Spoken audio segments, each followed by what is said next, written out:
Hey guys, Garrett here. Been a long week at G&G. The start of February has been absolutely amazing. January, we beat all of our prior numbers for the best month, which was December of 2023. So we've been extremely busy. We're actually looking to hire new employees here at G&G. So if you're looking for work, please give us a shout. You can email us at gandgtimepieces@gmail.com. We've been really busy and I wanted to take a little break from things. As you guys know, I'm a huge car evangelist. I absolutely love cars, and I've been kind of sore since Alec beat me in the race. As you remember, when I had my Lamborghini Technica.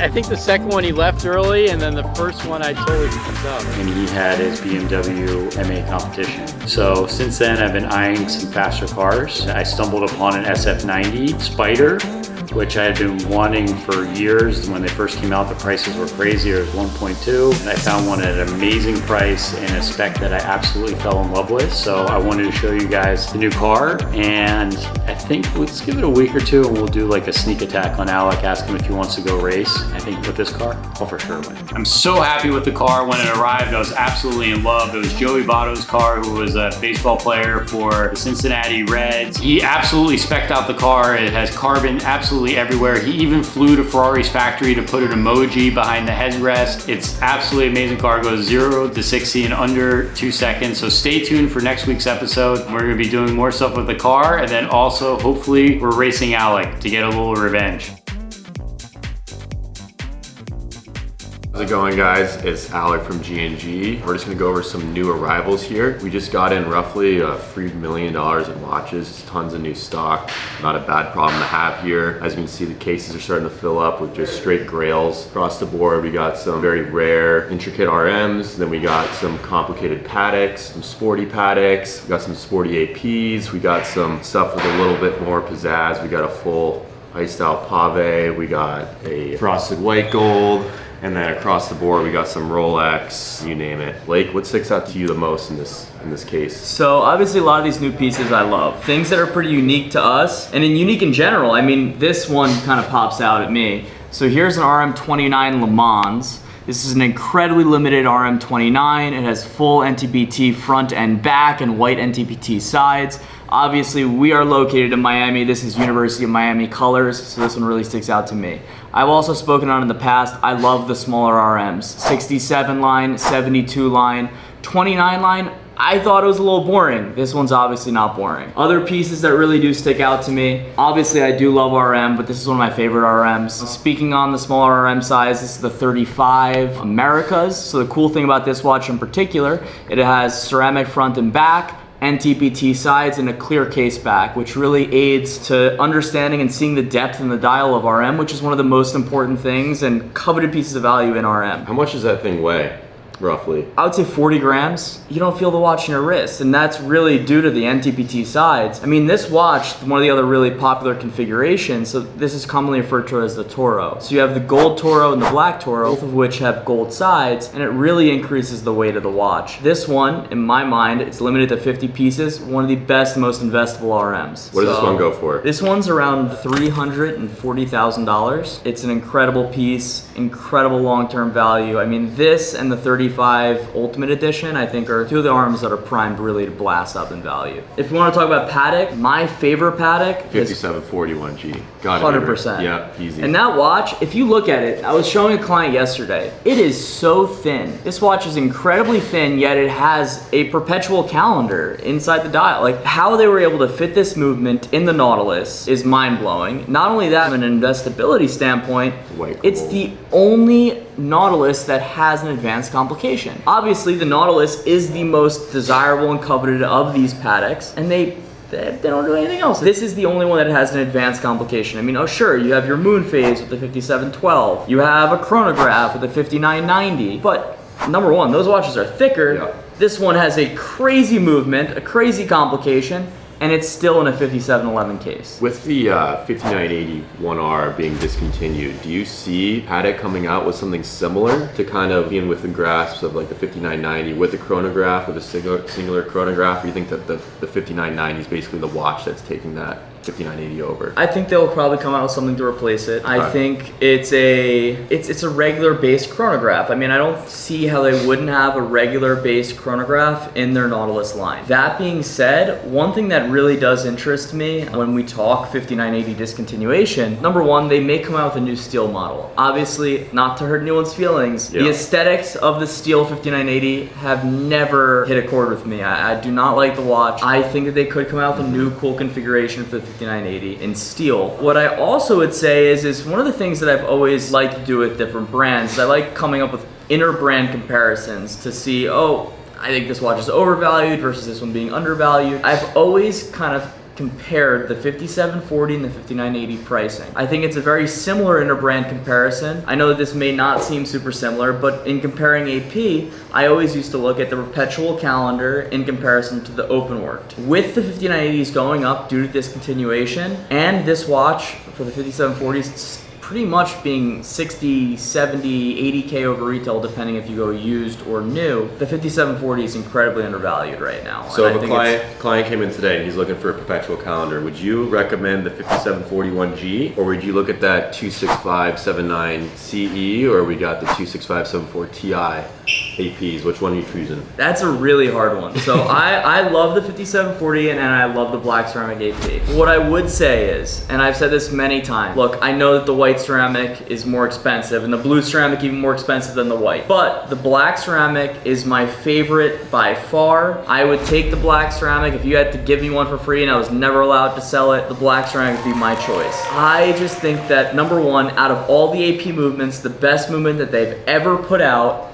was this Perpetual calendar movement. I love the aesthetics of the dial. I love the intricacies of the actual tech behind the movement as well. Although I do love the 5740, I cannot say that it's my favorite Patek movement ever created. This watch is my favorite AP material and my favorite AP movement. I would have to take this. Ceramic don't scratch. Can't It's beat my it. favorite. Can't beat it. Speaking of complicated Pateks, we just picked up this guy yesterday. Never seen this watch in person until yesterday. What do you think? You could rock it? This is the most complicated Patek there is, right? No, I mean, they make significantly more complicated Pateks, but in terms of a sub $400,000 Patek, this is your most complicated Patek. So this is the 5204. This was actually just discontinued. Up until the 5980 got discontinued, this was fully discontinued, and they still make the watch in white gold, and it comes with a green dial on a green strap. But this watch is incredible. I mean, it's a pretty small case. It's around a 39 millimeter. It's a little bit thicker because they do actually combine two of their most coveted grand complications in this watch, which is your 30-minute timer and then also your split second. I think that watch is incredible. I mean, It's one of the dressiest pieces I think I've ever seen. I would say that the Nautilus bracelet is the most silky, most like best fitting bracelet there is, but honestly, like this to me is like a better version of like a Jubilee bracelet. 100%. Yeah. It's very similar. The cool thing about the dial is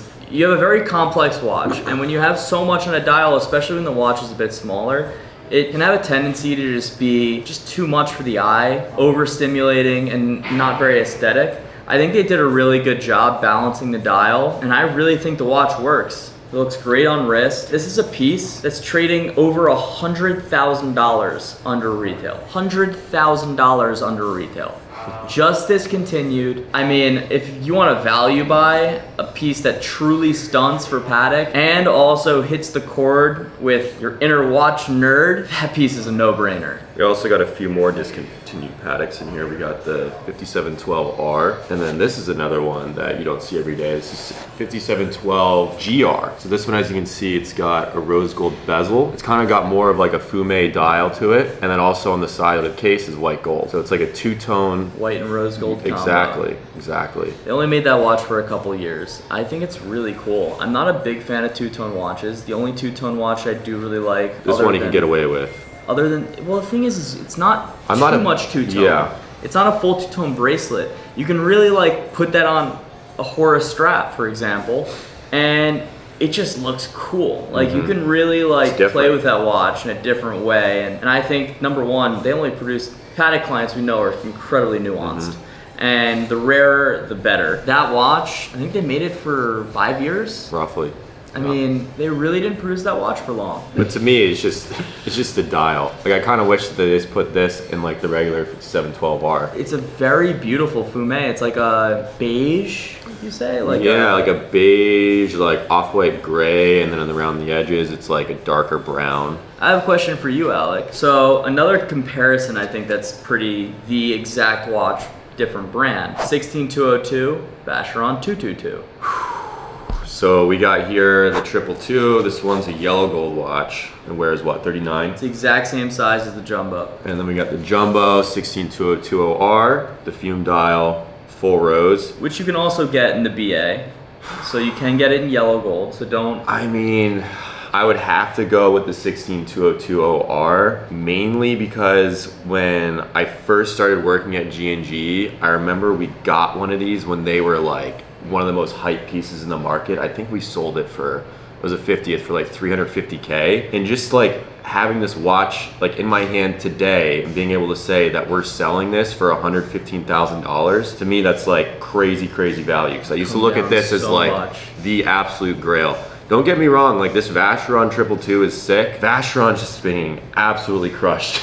Well, the thing is too, the crazy thing is you said this watch was almost 200K, right? I mean, this watch, we sold a few of them for like 130 when it was first released. Now it's around high 70s roughly. I'm more of a yellow gold guy myself. I don't know, in terms of the bracelet, yeah, I mean, this definitely drapes significantly better, I think. It's a more comfortable watch, for sure. Yeah, for sure. So I think that this is definitely like, in my mind, I prefer the 16202. I do love the vintage look, and I think that Vacheron It's true.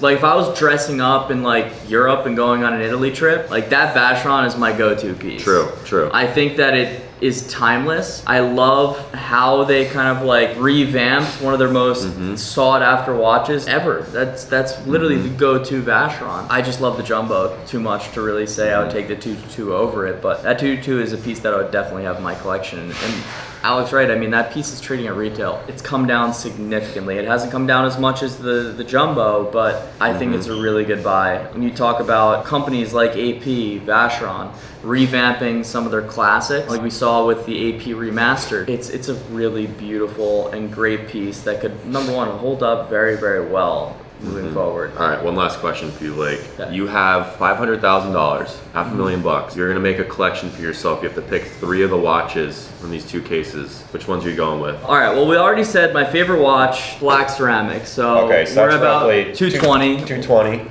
500K. So you got 280 left. So I'd take that. I can't afford the Le Mans 29. The 5740 is awesome. I would have to take the 5740. So we're almost there. And now what do I have left? I have nothing. I'm gonna take... Let's say you got like 70 grand. Stainless steel Daytona. There you go. There we go. Get a Rolex in there. Daytona's classic. Everyday steel watch. So we got 1 steel, 1 ceramic, and 1 white gold. 1 complication, two complicated watches, and 1 watch that's one of the most usable watches ever made. I think that's what I'd have to choose. All right, guys. Based on these 2 cases, what watches are you picking? If you had 500 grand and you can only pick 3 watches, let us know in the comments below.